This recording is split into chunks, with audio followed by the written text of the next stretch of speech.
طيب أنا عارف إنه في ناس كتير بتخش شركات كبيرة وبتشتغل، وأنت عارف ومتأكد إن هم مش أحسن منك في حاجة من الناحية التكنيكال، بس هم عندهم حاجة واحدة بس، عارف إيه هي؟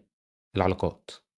النهارده هاتكلم معاكم عن العلاقات وأهميتها في سوق العمل، أهميتها في إنك تلاقي شغل سواء full time أو part time أو حتى freelance. في حقيقة ممكن مش كل الناس تحبها وهي إنك لو أجمد حد في الprogramming، لو أنت عبقري ولكن ما فيش حد يعرفك، ما عندكش علاقات، مش بتعمل personal branding لنفسك، فأنت مش موجود، ما حدش عارفك وبالتالي مش هتشتغل، مش هييجي لك أي فرص. وده ناتج عن مبدأ معروف وهو إنه الأشطر وده ناتج عن مبدأ أساسي جدًا معروف في الماركتينج، وهو إن الأشهر بيبيع أكتر من الأشطر، تمام؟ مهما كنت شاطر ولكن مش معروف، الشخص المستوى بتاعه average ولكن هو معروف وعنده علاقات، هيكون أفضل منك. فباختصار العلاقات بتساوي فرص. في جملة معروفة جدًا والدتي دايمًا بتقولها لي وهي إنه معرفة الناس كنوز which is so true. وده لا ينفي تمامًا إنك تطوّر من نفسك في الجانب الtechnical. خلّي بالك إنه لو أنت مش كويس technical فالعلاقات مش هتفيدك في حاجة، أنا باتكلم على إنك تكون شاطر technical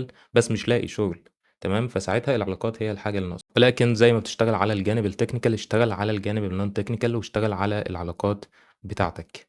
برضه في تخيُّل بييجي للناس إنه علاقات دي معناها إن هو لازم يكون صاحبي، بالعكس أنت ممكن تروح تكلم حد على LinkedIn سواء إن هو يعمل لك review على الCV سواء يعمل لك referral أو recommendation وممكن يساعدك عادي جدًا، تمام؟ في ناس مش هترُد، فعلًا عادي، بس يعني مش مشكلة، في ناس تانية هترُد، تمام؟ فاستعين بالناس اللي حواليك، يعني عادي ما فيش مشكلة إنك تسأل حد لو لقيت حد شاطر تسأله في أي حاجة، سواء إن هو يعمل لك review على الCV لو في فرصة قدّامه حاجة زي كده ما فيش مشكلة، في ناس بتكلمني على حاجات زي كده، أنا ما عنديش أي مشكلة. فالعلاقات معناها باختصار إنك شخص عارف إن هو كويس وفي بينكم الحد الأدنى من التواصل، فممكن تبعت له عادي جدًا وهيساعدك غالبًا بإذن الله، تمام؟ ممكن يكون شخص عرفته في الكلية، في student activity، في مؤتمر حضرته، حاجة زي كده، كل ده مهم جدًا، حلو؟ فخلّيك دايمًا active لو أنت دخلت أي community خاص بالprogramming أو غيره، خلّيك active وخلّيك معروف بين الناس، ده هيساعدك جدًا، جدًا. طيب كويس جدًا، ولكن أنا عارف إنك ممكن برضه ما تكونش مصدقني لحد دلوقتي، فخلّيني أدّيك أمثلة واقعية من حياتي الشخصية تثبت لك إن العلاقات هي أهم شيء.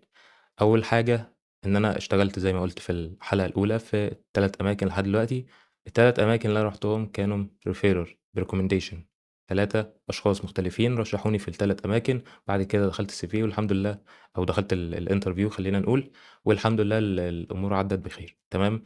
فال3 أماكن لحد دلوقتي بقى لي سنتين أو 3 سوق العمل شغال عن طريق الreferral. دخلت أكتر من interview غير الأماكن اللي أنا اشتغلت فيها، كان برضه معظمهم بالreferral وطبعًا في حاجات تانية كنت باقدّم عليها.